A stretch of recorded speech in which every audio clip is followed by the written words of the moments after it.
Hello, music lovers, and welcome to the Woodshed. I'm so excited this week. I've got one of my favorite humans, favorite people, but also a ridiculous musician. And I say musician and not guitar player. Everyone, welcome Ian Thornley to the Woodshed. There. I swear I'm going to get some kind of audience thing to where we can have some applause and stuff. There we go. Man, so you're up in Toronto, right? I am indeed, yeah. How's things up there, just overall? It's are you talking Cove? A little cove, little lifestyle, like more just Yeah. like what's it done to the day to day? Cove is dying down. All of Ontario, our province, is we've been pretty good about it, like since whenever that date was, when it was just like, okay, everything shuts down. Everybody was pretty diligent, and I think that's paid off. Yeah, they're slowly starting to open things up a little bit here and there. I was able to get my son into daycare last week, and even then, it's just like when we drop him off, he's greeted with somebody that takes his temperature, and they're dressed in a full-on hazmat suit. Yeah. But he's 15 months old, so it's just him and a couple other little ones just kind of bumping into each other, and it's fine. We are wearing masks and doing all that shit when we go out. But to be honest, I haven't really left the house or the front and backyard. I pretty much. I don't know if I fall into some sort of category of a guy who would be high risk, but I don't know. It kind of freaked me out a little bit. But so the only solution to that for me was just to stay in the house and record and write and do that kind of thing. Cool. Yeah. So for those that don't know, Ian and I's musical paths, our journeys up the musical mountain crossed, I would say, what would you say, Ian, 4 or 5 years ago, something like that, for the first time? Something like that, yeah. Yeah, there was, Sir used to do these big factory concerts and parties and stuff every year, and it would coincide with NAMM, and that's where we met originally. And but over the course of just life and doing events, got to know each other better and hanging out and doing more and more of those type of things, NAMMisms, if you will. Man, Ian, there's like a million questions flooding my mind that I would love to ask that I know people want the answers to. That like, it ranges from like what was first, man? Was singing first and cowboy chords? Was playing first? Like No. the timeline thing. Like, what made you be like, yo, man, music's cool? Well, it's probably just how I grew up. In our house, it was music was a big thing. My mom was very musical. My dad is very musical, and he's also an artist and a writer, and that sort of creative thing runs pretty thick in our line, if you will. But yeah, music was always around, and I started on piano very young, 4 or 5 maybe. Okay. Just sort of picking stuff up that I would hear, and then my mom said that she wanted to learn piano as well, and so we ended up renting a harpsichord because like we couldn't afford a piano or anything, and then that was what we could get. We could rent was a harpsichord, which is a neat sound, but it's not dynamic at all, but it's just sort of, and I was really just sort of picking out melodies and putting together chords and whatnot. And then I started to take lessons. I started to study with some pretty heavy people around here. And then, yeah, I stopped the whole piano thing and keyboard thing. I was in a band when I was 13. I was playing in clubs and bars around town. Not guitar, or playing guitar in bars? Not guitar. No, I'd never even touched the guitar. So like your ear was really like driving the car before the lessons and everything. You're saying you just go over there. Yeah. So that kind of like, like ties into something I also want to talk about later is like your interest in chord voicings and stuff. So that like if you're starting your life as an ear player and you're going over out of just pure curiosity, I think that's something that stays with you forever, right? Like Yeah, it's like that curiosity of different sounds. yeah, It's just a different place. It's a different jumping off point, you know. yeah, So was there a yeah. catalyst that got you to be like, yo, I'm playing in clubs, playing some keyboards and stuff? Was there a catalyst to be like, yo, Eddie Van Halen's Eruption or whatever that like happened? No, you mean, are you talking guitar? Yeah, to be like, I want to Uh, get a guitar. no, I had stopped. Was it? It coincided with my mom's passing. I just stopped doing piano. I was pretty good. About around 14 or 15, I stopped. And I had my shit together.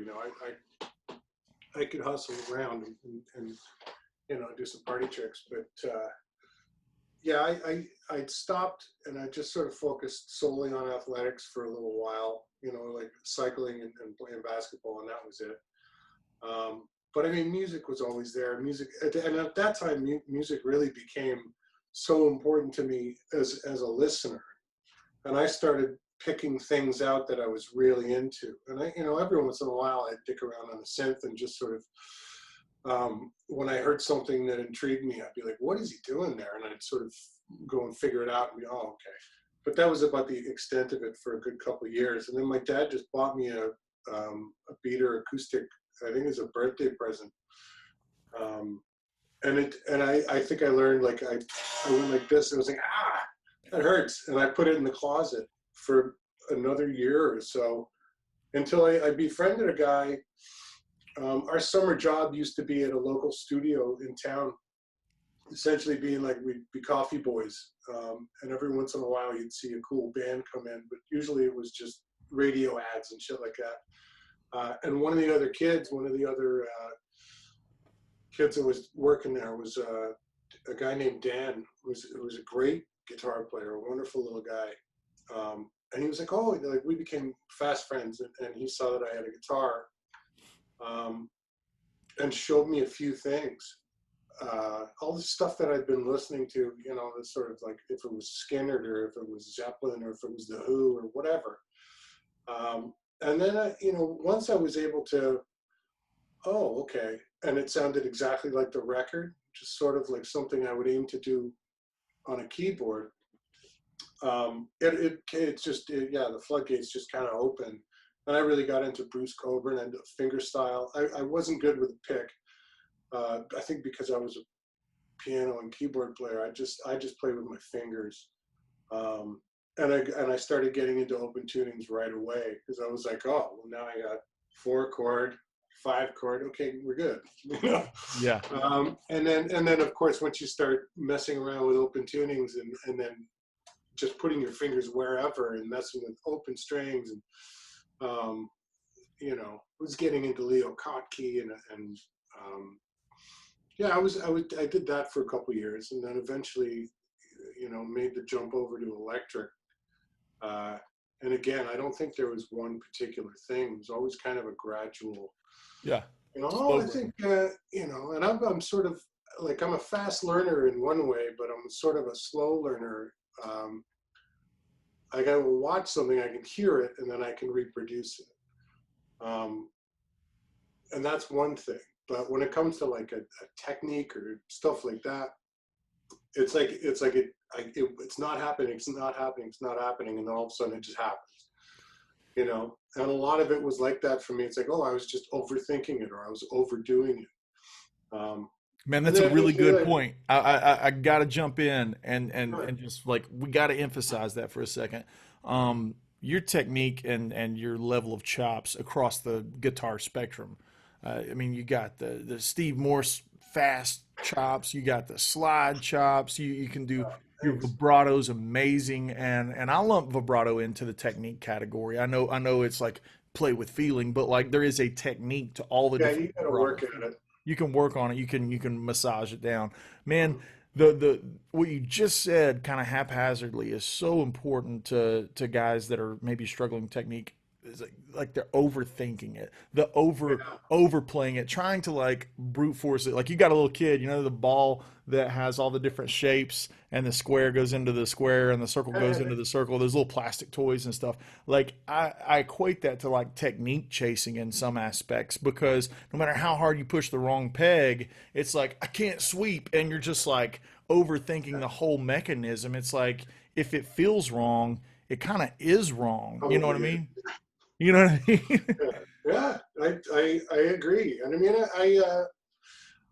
it's one of those things I've sort of, with technique, I've never considered myself a very technical player. It's nice to have, and it's nice to use, and it's almost like that's my hobby, you know? I mean, I love all anything to do with music. It's all I do. That's I don't have, you know, I'm not like, I don't do something else on the side. Like Yeah. this. It's very humble of you to say, to consider I don't yourself have not a a plan technical B. player, because you're like Oh, I don't. viciously Dude, listen, look who I'm talking to. I'm great. You're one of the best pickers on the planet. You know, I don't put myself in the same category as people who can do like what you can do, and there's so many guys that are just so wonderful, and they all have their own take on it, their own angle, and it's I think everybody's trying to achieve the same thing, you know. It's at least the players that I really appreciate, and those who can really hustle and do it clean, and there's something beautiful even to watch, even without sound. It's like, wow, just look at that, look at the fucking control this person has. It's great. But when the music side of it becomes an athletic thing, and you know what I'm talking about, it's like that's not that doesn't get me going. You know, I think I can pretty much go as fast as I want to go, to be honest. Not to say that I don't bump the metronome up and say, okay, let's see if we can take this down, and just how much coffee does it require for me to nail this. I'd still do that. And it's good to do, because it's good to have more on tap than you need. But for me, it's always, that goes across the board though, right? Like when you think about like harmony and like chords and like sense of timing, like it's always good to have a little more than you need, because like when I think I get what you're saying with like what you need, because like, man, you're such a great songwriter. Your goal is to craft music, to craft songs, to that's the goal. So it's nice to have a little more on deck. It's like the batter swinging with the weight on the end, you know?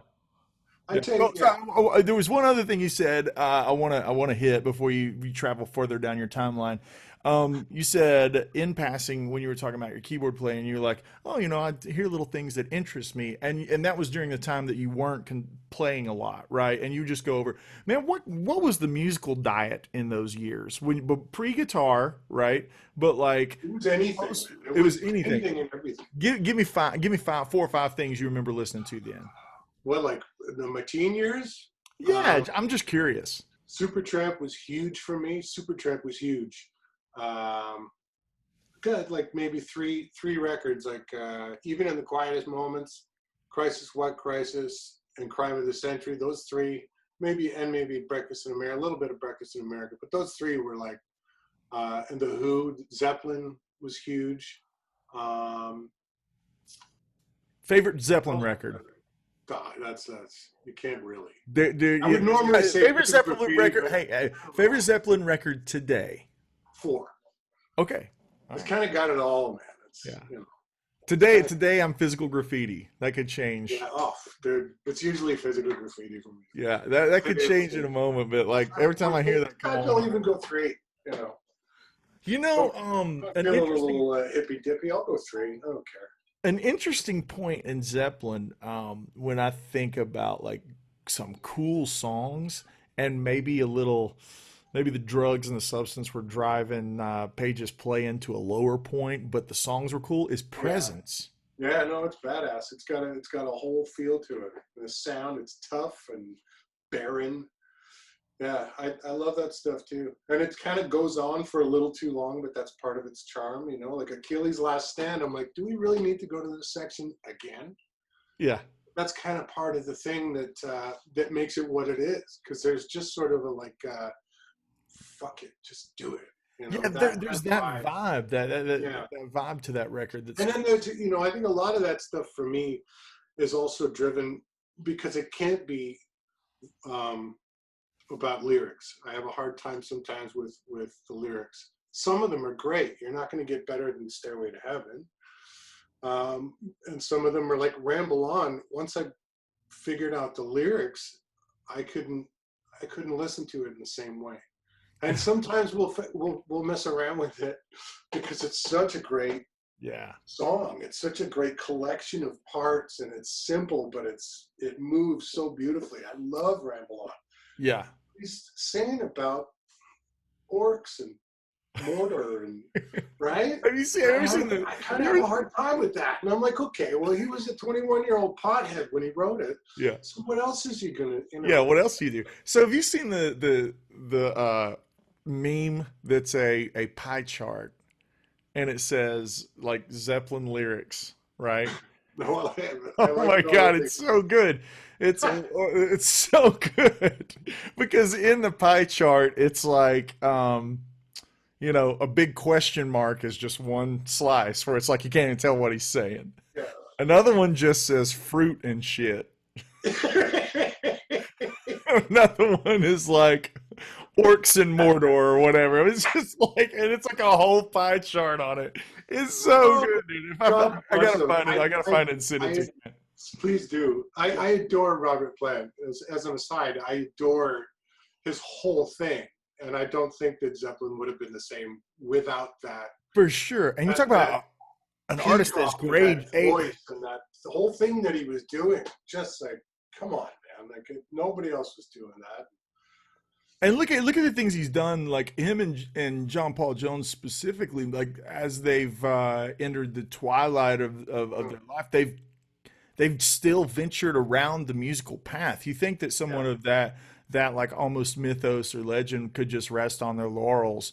But he was like, you know what? I want to make a record with Alison Krauss. And like John Paul Jones was like, hey man, I want to play some bluegrass mandolin at Merlefest. I'm like, the first time I saw him on the lineup, I was like, wow, there must be a new bluegrass artist who ironically is named John Paul Jones. I mean, I get that because my name's Andy Wood, and Andy Wood was also the singer for Mother Love Bone. So like, I was like, oh, there must be some new banjo player named John Paul Jones or something. And then it's like, you know, from Led Zeppelin with, you know, it's like, oh, well, I guess he's at Merlefest now. That's awesome.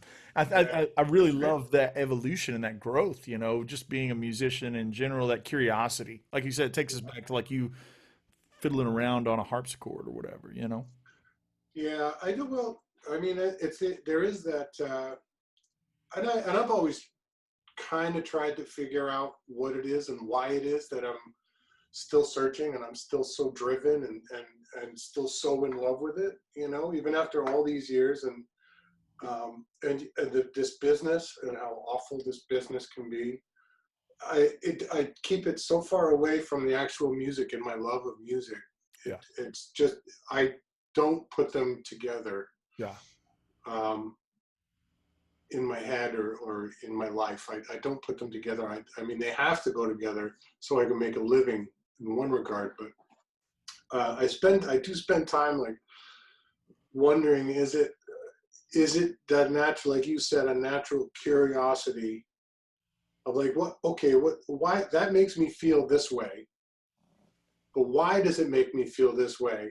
And is it possible for me to make myself feel that way whenever I want, if I learn that trick? You know, and I was lucky enough to have, you know, big ears and big hands and pretty good memory with that stuff. So I would hear something that would move me and then figure out why, you know, and I still don't know the why as much as I know when I hear something, even if it's just something that I'm messing with, I know when we're getting there, you know, I know when, okay, this idea has something. I better keep searching here. I don't know why I know that.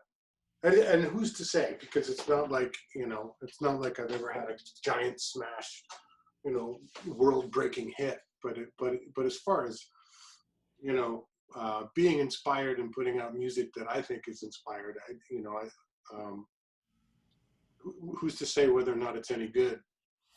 But we certainly mean it when we're putting it down, you know? That's right. That's right, man.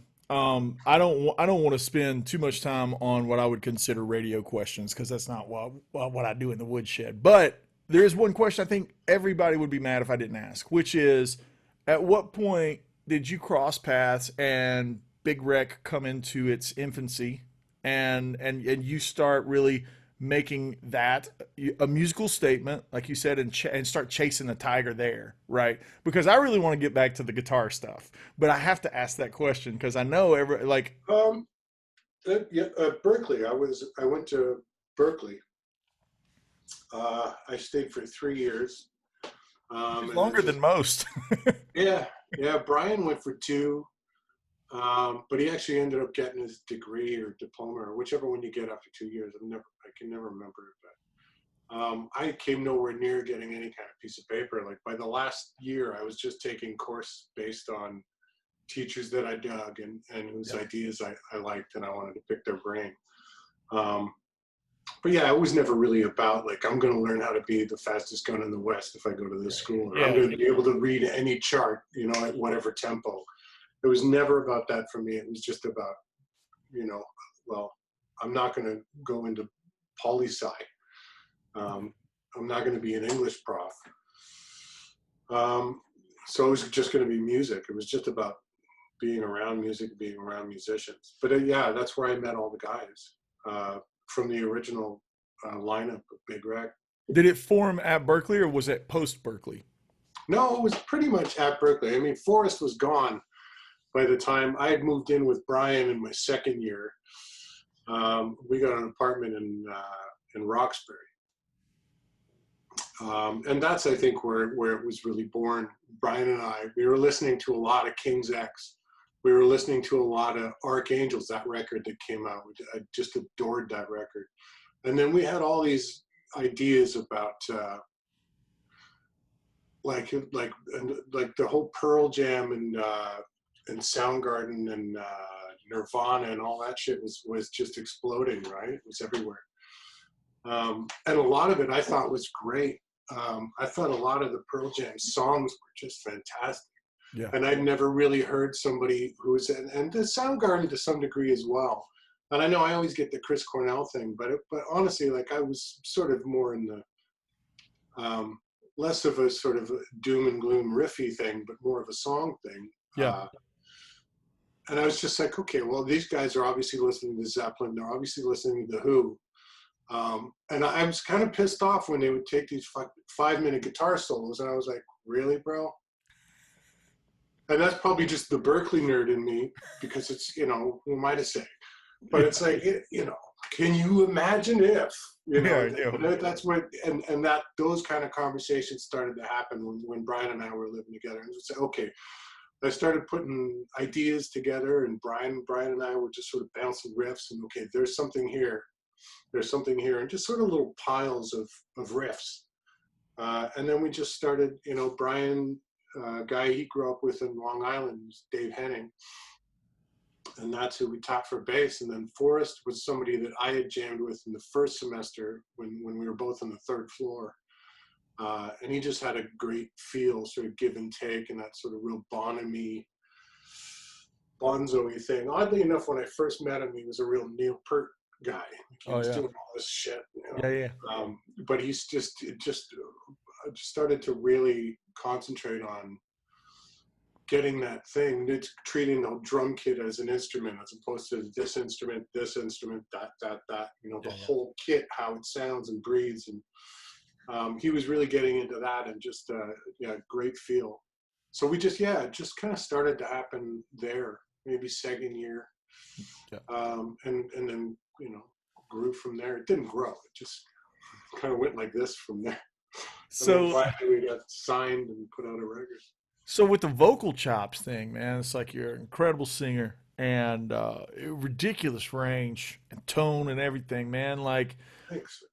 When you were growing that vocal tree, is it something you always just innately just had great range and like you kind of massage? Range is something. Range and I guess you probably work on your range, but you're going to hit a ceiling eventually. Yeah, but what did you do? Yeah, what did you do? I just kind of we were looking for a singer forever. Because I was like, there's no way I'm singing now, you know? And I was coming up with a lot of the ideas that we were going to tackle. And we tried out this singer, we tried out that. We tried out a lot of people. Some of them were great people and great singers, some of them not so much, you know? But yeah, it never fit. The chemistry wasn't there, whatever it was. And then eventually it was just like, there was a fuck it moment. I'll do it, you know, I'll do it. And back then, of course, it was like, you know, how hard could it be?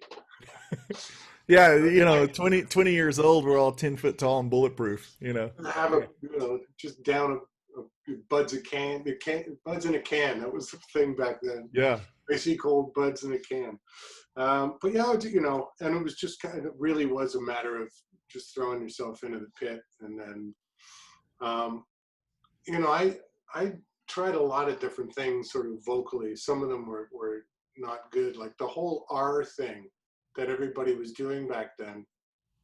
I can remember doing a demo, maybe a demo or something, where I was like, maybe that's what you do. And I found like when you do that whole thing, you know what I'm talking about? Yeah. Oh yeah. That's actually like, that's sort of I kind of look at that as a crutch when I hear people do that shit. I'm like, it's just easy to sound like you mean it. And it's easier to hit pitch. Right. Because the shape of everything. And yeah. But at the end of the day, I mean, you're stuck with your head and your face and your cranium and your throat and your lungs. Like you're going to end up sounding like you know. I really want to sound like Jeff Buckley, and I really want to sound like Freddie Mercury, you know. Maybe a splash of B.B. King in there would be great. But I'm going to be compared to Chris Cornell until the day I die. It's just not, there's nothing I can do about that. And that's well and good too, man. He's fantastic. You know, I love some of the stuff he did on that Bad Motorfinger. Like, you're not going to find a more outrageously wild rock and roll vocal than that record. You know, not in my opinion. It's just like, that is so fucking out there. Yeah. And it sounds like it hurts, you know. It sounds like it hurts. And I'm like, that, you know, that's not the emotion that I normally go for when I'm performing or whatever. But it doesn't matter. It's real, you know. Right. And you can tell the guy means it. So, well, whatever. It's, at the end of the day, I think it is something you can work on. I started recently, like 2 or 3 years ago, I started taking vocal lessons, which is something that I'd never done. And it was interesting. A great teacher, he's not far from here, but Mitch Seekins. He's a great teacher. He's just so knowledgeable and a great listener. And he's great at articulating things that are not easy to articulate, you know. Well, it sort of feels like, you know, those kind of things, which a lot of this stuff, it's like with diaphragmatic singing, I'm like, what are you talking about? I don't get it. And then it's like, oh, and something clicks and you're like, wait a second. I can sing for another 30 seconds on that high C. This is easy. There's just all these little things. Miles Kennedy is another guy who hit me to a lot of shit. Back in the day, we toured with him. He was in Mayfield 4. I love that band and that record and that era, man. So good. And he was always in the van. Like, I was like, what's Miles doing in the van? Like, he would go back into his van and sit in the passenger seat, shut the door, and then I would hear all these weird noises coming from the van.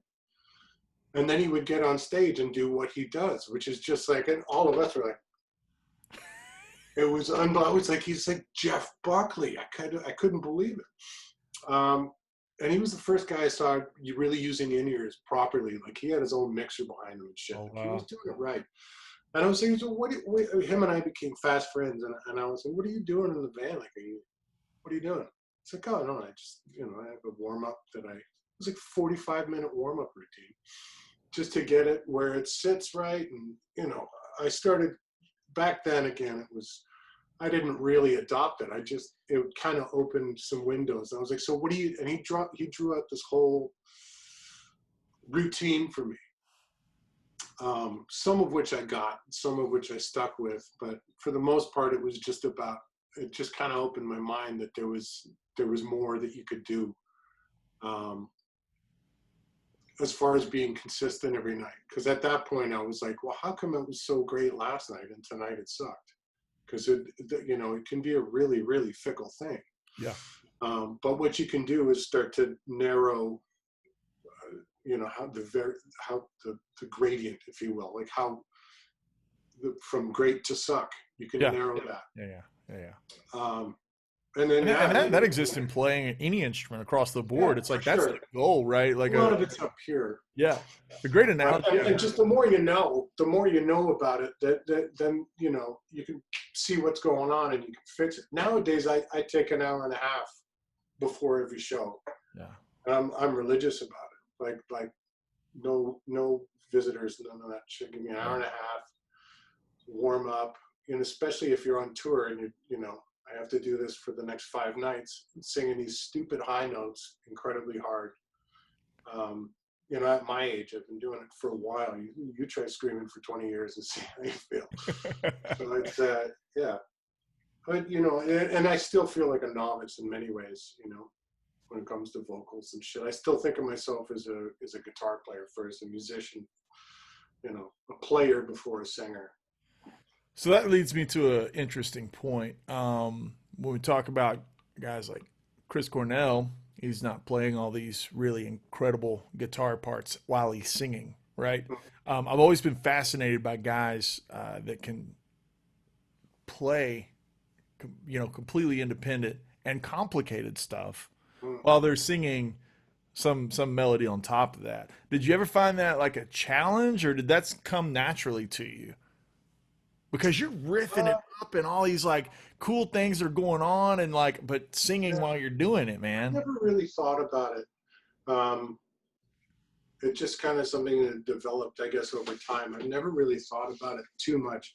If I get hitched up on something, which does happen, on some of the more complicated things, and if, the syllables are falling in, sort of syncopated way with the, and that'll happen in rehearsal, be like, oh shit, that's something and it's a mental note. And then usually I'll just slow it down. It's okay, on the upswing, I'm doing one of those. And then on the down, I'm doing, okay, got it. And then I sing the bop and you just kind of put the pieces together and it's like, that's usually it. And it's over and done. Nice. But sometimes, it's just like an insect that just kind of comes in. It's just like, and I'll get thrown off. Usually it's the lyrics that go out the door first. But yeah, you just never, you cannot over prepare. There's no such thing as being over prepared for doing a live performance when you're singing and playing. Yeah. And it really is just about doing it. We rehearse like crazy before a run. Like we get the whole show to the point where it's muscle memory. And then you can actually start enjoying it, right. I find anyway. Yeah. Same. Then you can start when it becomes old hat, then you can start like no 2 shows are the same. They're always bending and stretching and trying this, messing with that, and we'll come off the stage and on the bus be like, we should try to more, and we should throw this thing, that section there, we'll throw that in the middle of this, and it's just like, okay, we'll work it out a sound check. And then, those kind of things, they just kind of, they kind of evolve. But getting things to where they're, it really is just practice and rehearsing. Sometimes usually it comes pretty easily, because by the time we get into a rehearsal, I've recorded all those guitar parts and I've sang all those parts. I sort of know where I'm going when I get there. If there's something that's really tough, sometimes I bail out. Like sometimes for certain sections of a song, especially now that we're a 4-piece again, like I'll just bail out, dump my volume, and it'll be one guitar during that verse or whatever, and then I'll come in for the. Which is a cool dynamic live. I mean, that's like power chord.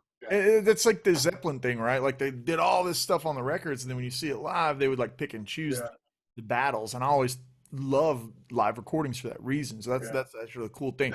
So talking about recording, dude, your tone, and by that I mean this mirrored this like plethora of tones. Like you're like you can get these really singing silky tones. You get like there's a solo that's on the Ghost records, this like Stevie Ray kind of Yeah. sounding thing, and then you're not afraid of going for like these Godzilla ugly fuzzed out tones too, man. Like you really use all the tools in one's woodshed. I think a lot of times, no pun intended, a lot of times like we're looking for like this one magic tone, you know, and like I get that, man. Like when I think of Steve Morse, I think of the Steve Morse tone, the Yeah. Eric Johnson tone, or like whatever. But like, man, it's like I love how you like from an artistic standpoint embrace all these different tones, and especially like really ugly Godzilla fuzzed out tones, you Yeah. know, because guys that have this kind of thing or like these vicious slide chops, they tend Yeah. to not explore tone as much. Yeah, Man, it's talk true. about that, man. Well, I do find like when it comes to playing quick stuff, and let's be honest, it's usually just about speed, right? When we're talking about there are certain sounds that obviously don't work with that, and that saggy, bloated. Yeah, Oh, I love that guttural. I love it when you hit something and it takes a second to figure itself out, and then it turns into a chord. I love that, and then you're not going to be doing too much running around with a sound like that. yeah, right. I don't know, man. I get turned on by sounds, by tones, and honestly, they will make me play differently. They'll make me approach the instrument differently. Sometimes it's not really uh, about the actual part itself. It's about the performance, and it's like if I start here, my hands and my ears will tell me where we need to end up, you know. And they usually like you know, with every record, your trick bag grows a little bigger.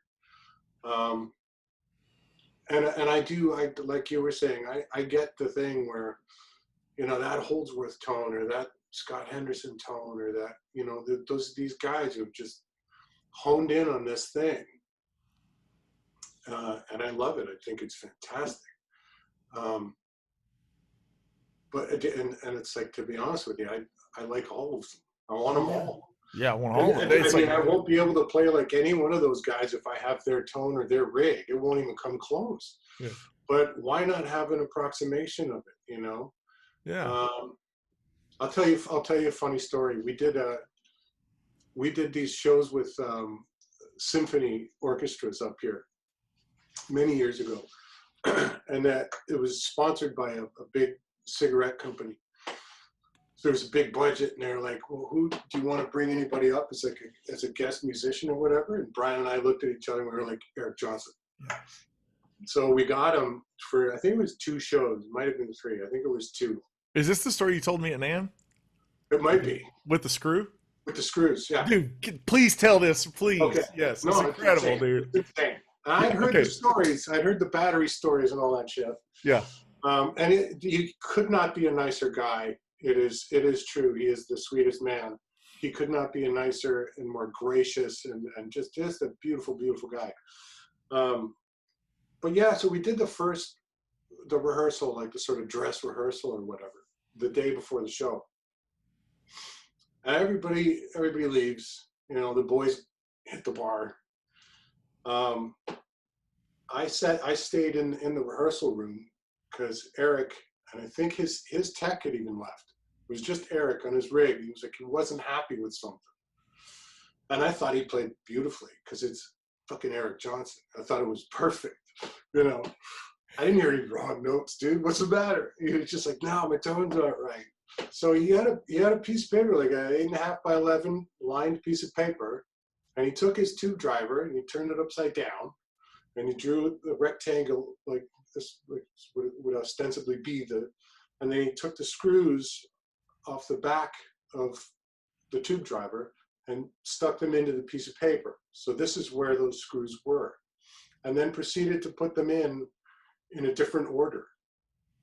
I was like, this is a joke, right? Like you're pulling my leg. He's like, no, I usually find the right. And I was like, okay, I got it. And it must have been an hour and a half because it went from the tube driver. Once he found the sequence of screws that worked there, and I'm not making any of this up. This Oh, is I true. remember you telling me this. But this is yeah, I remember this. Once he found this, here's where it gets twisted.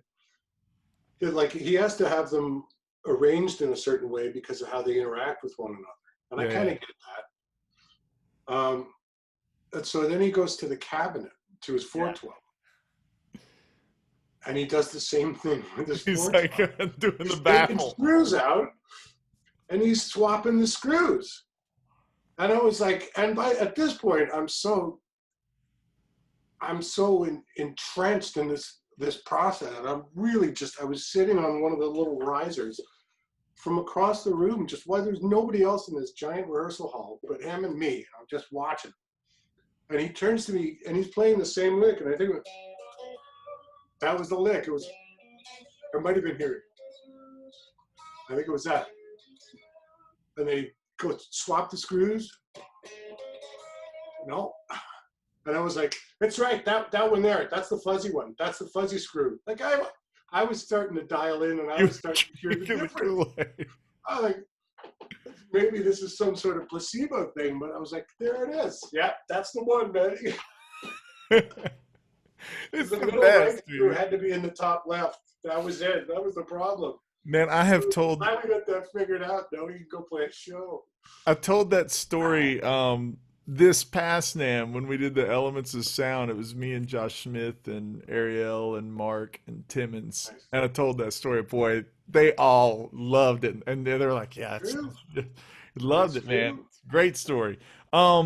So with playing, man, with your guitars, you kind of always having a different kind of sound, obviously, with the guitar itself, right? That's a big thing. It's like when you need a different sound, you tend to grab a different axe. You know what I mean? Yeah. So like the evolution of axe, obviously Sir has brought our paths together. That's, you know, one thing. And I know you play the Hedgehog. You like that amp a lot, man. Love it. Yeah, same. I mean, I love that thing. It gets a lot of use. When your evolution of guitars was kind of happening, and your time with Sir, I know now that you've got the kind of the body style is a little more Strat looking, but it's got the wiring from the Jazzmaster style, right? Essentially, yeah. We have the two lower, the tone knobs are push. So those will go series parallel on these guys. But yeah, essentially it's the same guitar. I think we've juiced up the pickups too. These are Aldrich and a Landau. Yeah. And you would normally not think of going with a pickup that hot. But there's something, I don't know how they wind the pickups or what kind of weird science John has involved, but they don't react or sound like high output pickups that They're not compressed. I've got them in the green one, and they're fantastic, and they clean up really well, and I can get all the sounds I would ever use out of one guitar. And this is just like the Jazzmaster, but it's more like there's a little more hair on it, a little more teeth. Yeah. It feels, because the Jazzmaster is so much wood there, and that's one thing I equate with like tone. Like the body shape creates a sound, and you get that much wood, it's like Firebirds and all that stuff. It makes the tone do a different thing, you know, no matter what you load in it electronically. Yeah, I still I went through a long period really early on, like when I was in college, because I was such a Morse head. I went through a long period of taking tellies and you know, hammer and chisel and throwing humbuckers. That's God's instrument. We all know that, the Telecaster. Yeah, but there is a sound inherent in that, and I'm more familiar with that than a traditional telly. That's more because I always found that they were too ice picky for me to use. I can't, and I use the same guitar, you put it in someone else's hands, and it's like, well, that's what it's supposed to sound. That's beautiful. Yeah. And I'll take it, same rig and everything, and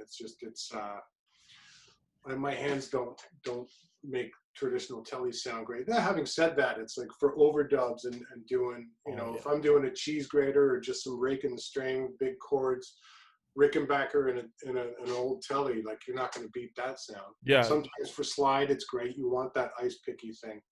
But I'm Who are your not. favorite slide players, man? Like you're an incredible slide player. Like who did you listen to? Who do you like? Even today, is there somebody that you're like, yo, this cat right here? Like, Well, obviously Derek is kind oh of. yeah, I mean that's He's yeah, the king of the obviously. hill. Yeah, he's. Outside of Derek, I think that's the given. Yeah, I don't know. It's one of those things, and I'll be honest with you. I spend zero time working on slide. That blows my So mind. I don't do it. I haven't touched a slide like since I made an Instagram video of it, maybe a month or two ago. That blows my Uh, mind. How do you maintain like? Because it that's such takes a a little control. dusting off. It takes a little dusting off, but I'm not. I had for a hot minute there. I thought about what if I was just a slide guy, and I'm talking. I was still in college, and that's when I was on just a very, very strict diet of rye cooter and Sonny Landreth, Yeah, uh, with a little bit of Warren thrown in there, and a little bit of Dwayne thrown in there. But mainly it was like, how do I get rye cooter's vibrato? That was, you know, and it's it's something we're pinnacle, all man. searching for that. Yeah, yeah, yeah. It's like one of my favorite Raccoon moments. I know that the duel with Steve Vai gets all the glory for Crossroads, but Yeah. that where they're doing the shots before they battle it out in the movie, Rycooter does this little blues thing with like some kind of Oh yeah. optic tremolo.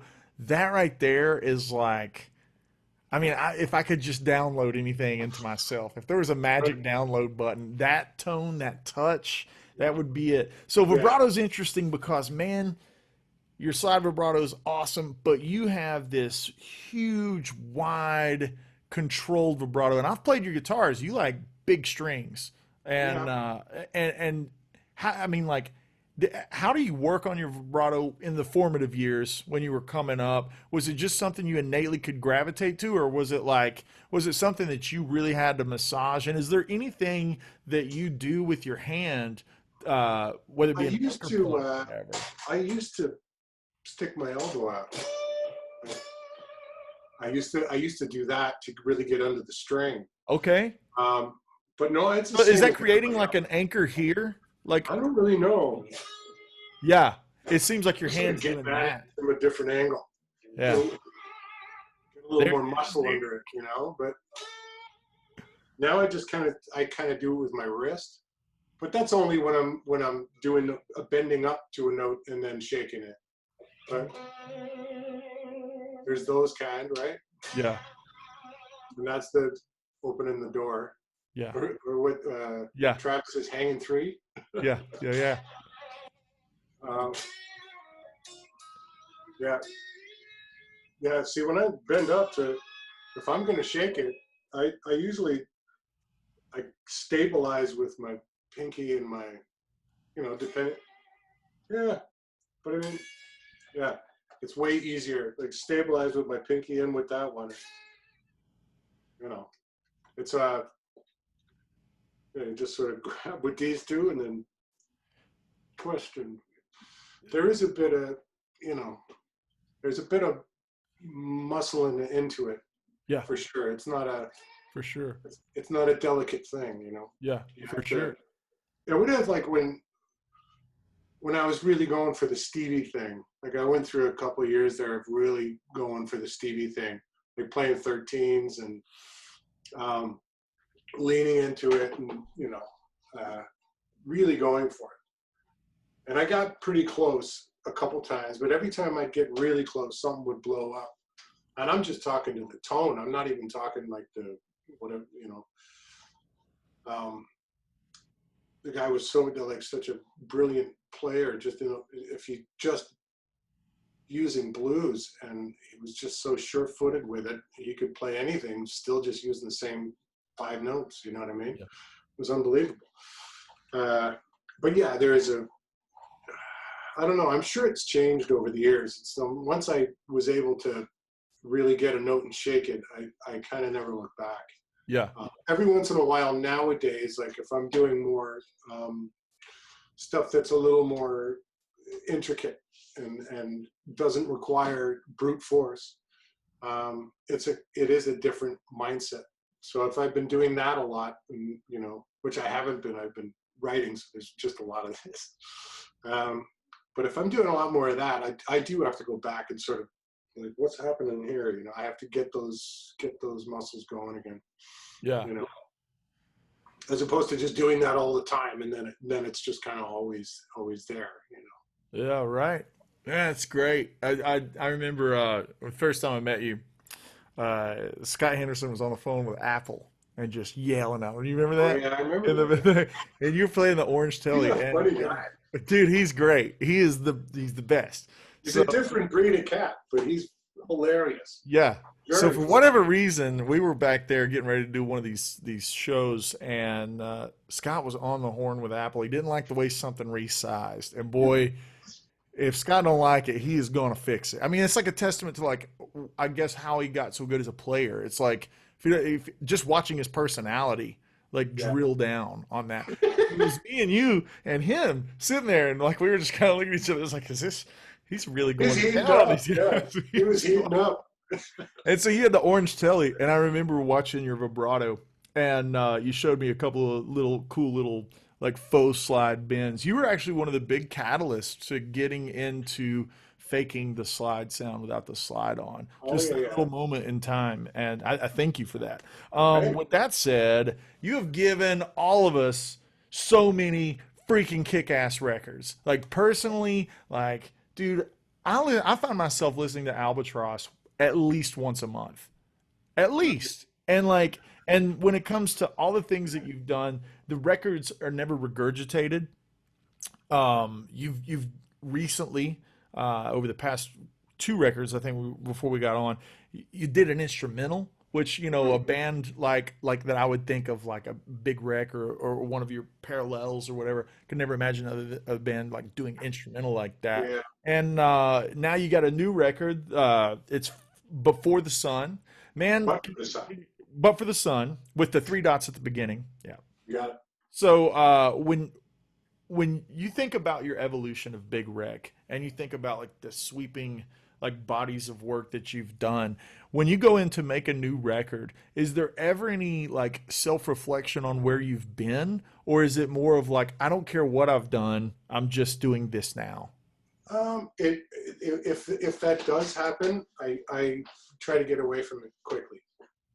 If what does happen, if I find myself, well, people really seem to like this, so maybe I try to get away from that really quickly.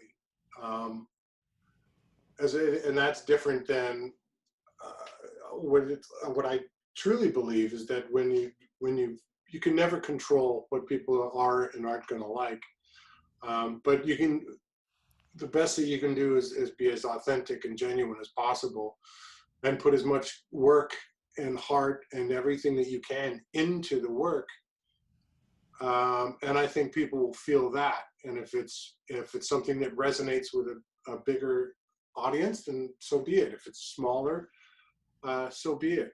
I think like perfect example was Albatross, the song. Like that was our only number 1. Like we've had a plethora of top 5s and top 3s, and it's a long career and a lot of music, a lot of singles. Our only number 1 was Albatross. And that's like, it's unlike anything that came before it or after. And if you listen to the rules of, the sort of Nashville or radio rules, where you got to hit the chorus within the first minute.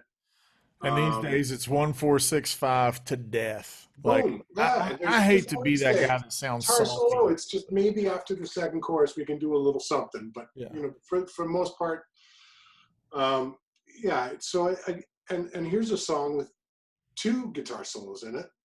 I don't even start singing the first verse until well after a minute. It goes against all the rules and so-called rules. I mean, so-called rules anyway. Yeah. And it's like, the funny thing about the industry is everybody plays by the rules when they're trying. Everybody, the majority, we're just talking majority, is playing by the rules. However, when some outlier comes up, like an Allman Brothers, it's like, Well, no. Well, now you can do that, but only they Yeah, can do that. It's like, well, yeah. why do we keep trying to put Well, them in I a mean, box? I don't think that that's necessarily true. I don't think people are as scrupulous as they used to be. Yeah. Because Well, I mean, nowadays, the somebody internet. comes out and they're original. A month later, you got another one. Like if they That's right. pop, a month That's right. later, you got another one. Yeah. You know, there's like Amy Winehouse. Now there's Schmamy Beer House. Yeah. Like how many Amy Winehouses came out after Amy Winehouse exploded? Yeah. Yeah. Yeah. Yeah. And then the list goes down. Like there's so many, and how much of that has to do with how many people are writing and performing their own music nowadays? It's sad because they won. Yeah. Yeah. Yeah. The Yeah. Yeah. guys Look at it like the that. guys on the other side of that desk, Yeah.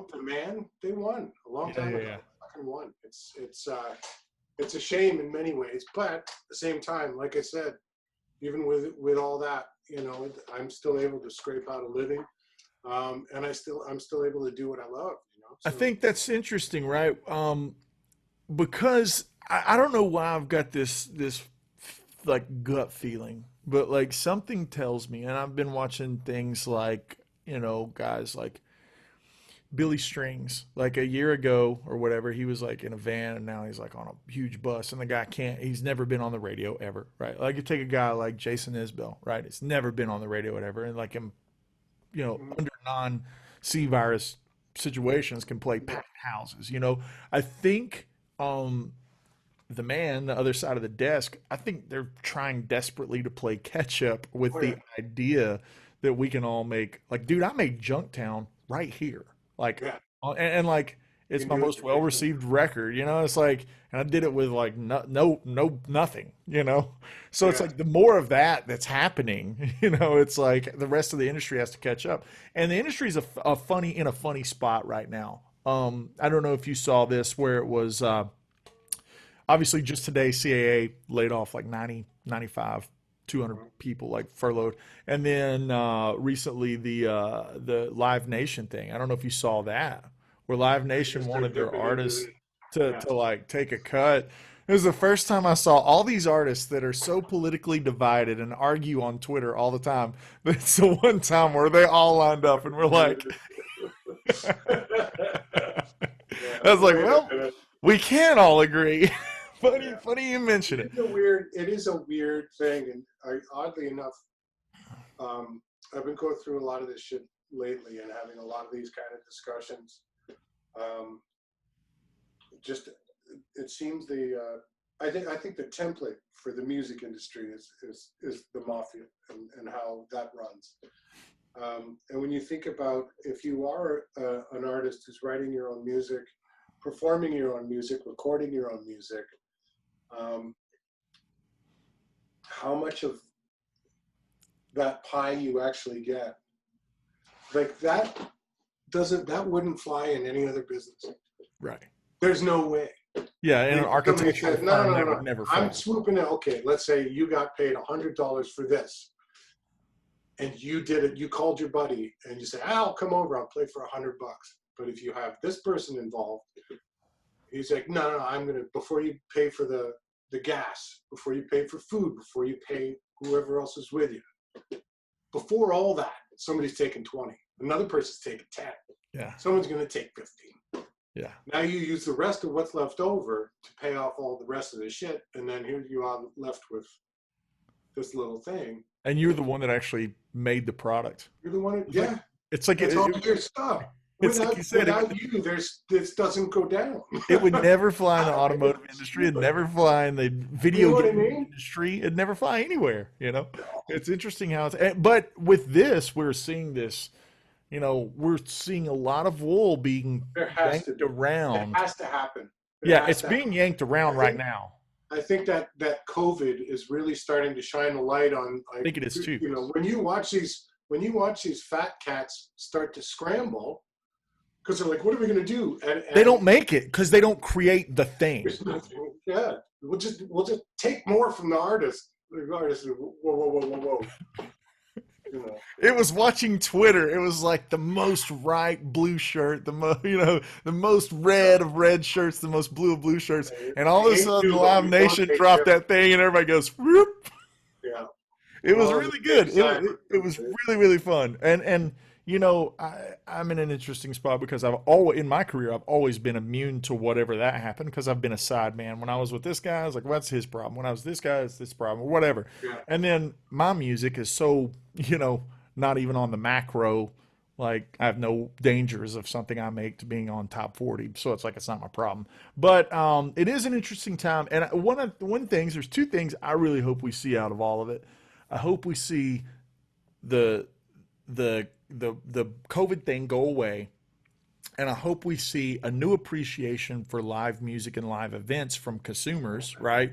Because now it's like, well, now that's not allowed. So everyone's like, dude, I would give anything. Like people are like posting photos or whatever from shows that, man, I miss this, I miss concerts or whatever. It's like, hopefully now it's like, okay, we now realize that this is a luxury and it's not an entitlement, right? And that's interesting because the internet has entitled consumers. I'm a consumer, you're a consumer. Like we love music. If one of our dudes that we love, like if I found a video of Clint Strong or whoever, I would send it to you. I'd be like, dude, check this out. And it's free, right? So like now, hopefully that when people are consuming all of this free music or this, Spotify, whatever, 1/100,000th of a cent to the artist music. It's like if we're consuming all that for free, hopefully when the time comes and live shows happen again, people are look at them without the rose-colored glasses, you know what I mean, or without the filter on, and they really appreciate the idea of being able to go see somebody live. I hope that's a thing.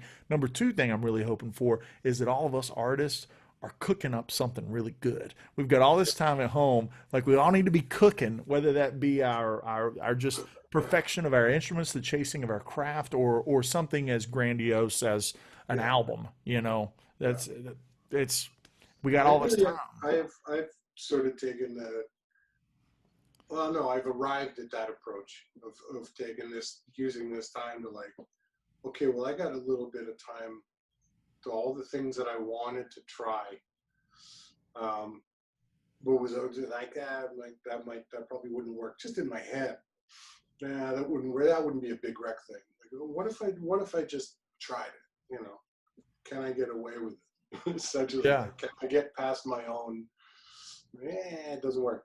If not, then it doesn't. But it's not like it's not like I have the time to. It's not like it's not like you have a deadline and like, man, I've got to have whatever experimenting I'm going to have done by September Well, the 1 before we deadline hit the is so road far again. away. Yeah, But exactly. it's like, I've already got that stuff taken care of. Yeah. Now it's just like I'm starting to mess around with gated drum sounds like you wouldn't believe. Yeah. And I'm having a great time. Like it's just I'll just put a beat together and then compress the hell out of the room mics and then slap a gate on them and adjust the time so it works in the tempo and like get that Phil Collins thing going. And then it's like, well, I'm not going to grab the bass.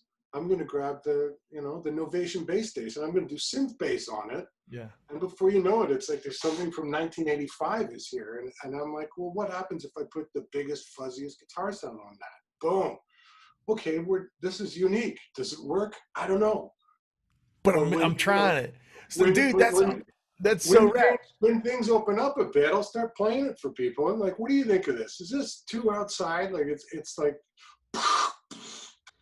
and it's just something so fat and slabby about it. I love it. Yeah, maybe not, but I'll scream over the top of it. It'll sound like Big Wreck. We're good. So what are you recording on when you cut your demos? Like, just this be the last question. When you're cutting demos and just scratching the initial itch, just Pro Tools. Just Pro Tools at your crib, just scratching around. Yeah, just Axe Effects, Pro Tools. I got a microphone here, like basically a knockoff of an 87. Yeah. Into. I got a Compex down here that Compex, an old compressor limiter. Yeah. that's great for, that's sort of my vocal thing, is like I sing into a lot of compression, and just sort of, I like to hit a brick wall when I'm singing. There's a distressor here. There's a UA 6176. Everything goes through Apollo 8. And then, you know, I just kind of, I have in my phone, I always document ideas in the phone.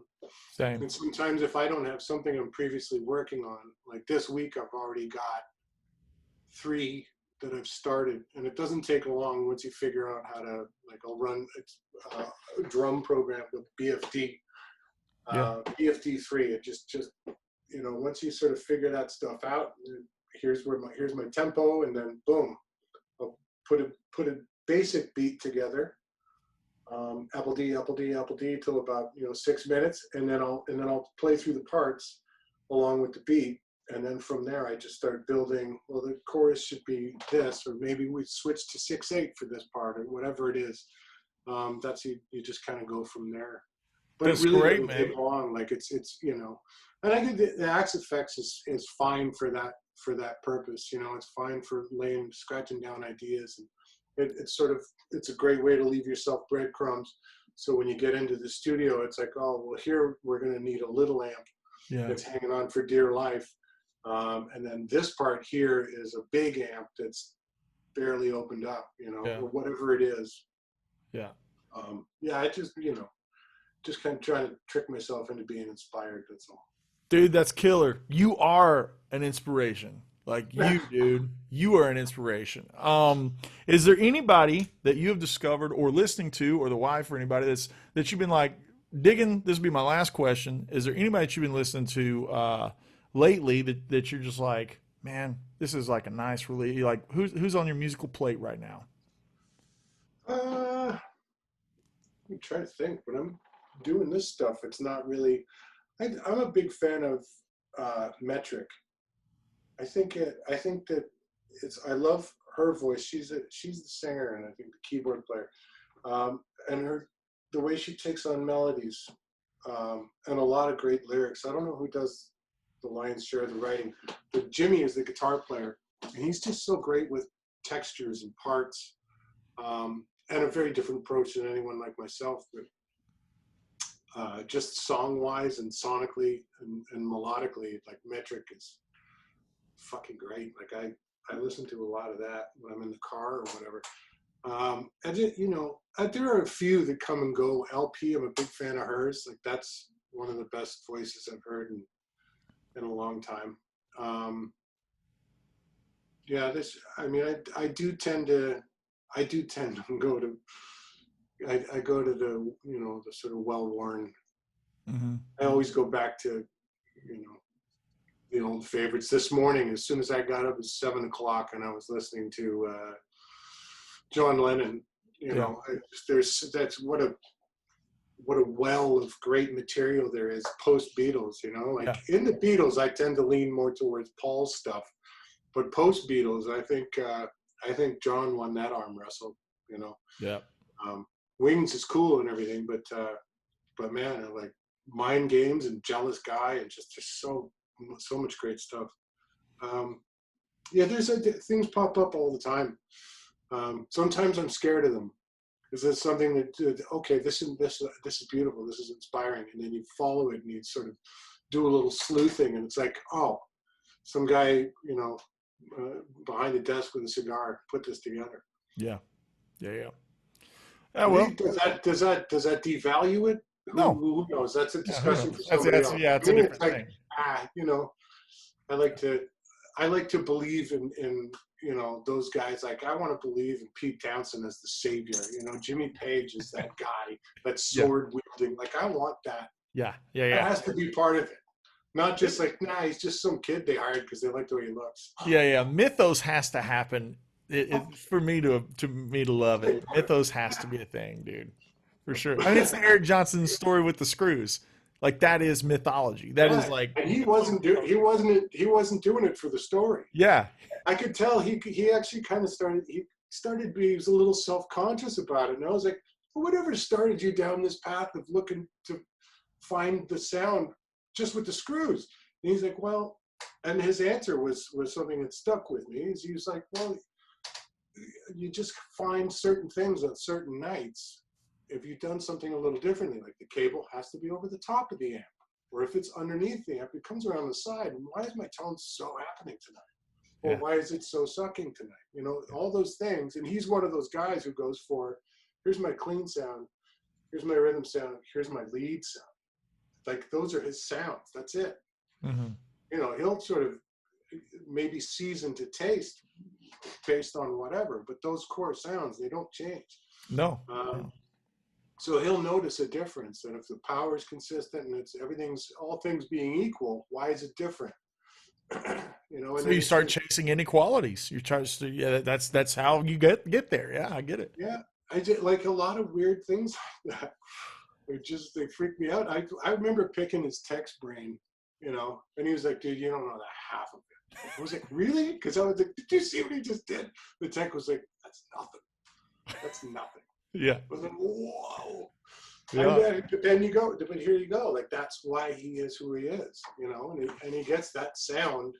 I'm pretty sure I could plug him into this Axe-Fx with whatever Supro amp I've got dialed up in the Axe-Fx. I'm pretty sure I can plug him into that and it would sound like Eric Johnson. There's a great video of him doing one of those, remember the Cyber Fenders or whatever that came out back in the day? Yeah. And it's like he's playing the little baby one in like a back, and like he starts playing, I was like, surprise, it's Eric Johnson. Yeah. Dude, thank you so much for being on. I appreciate you. Typically, absolutely, where can people find your stuff? But everybody knows where Big Wreck lies. So all I can say is thank you, and I really appreciate your time, dude. Dude, I appreciate yours, man. It's nice to see my friends. It's been a while. You know? Hopefully they'll let us out of the gate soon. We'll get a nice COVID cure for get back out and get to playing some shows. That's it, buddy. All right. Thanks, Ian. Indeed. Thank you.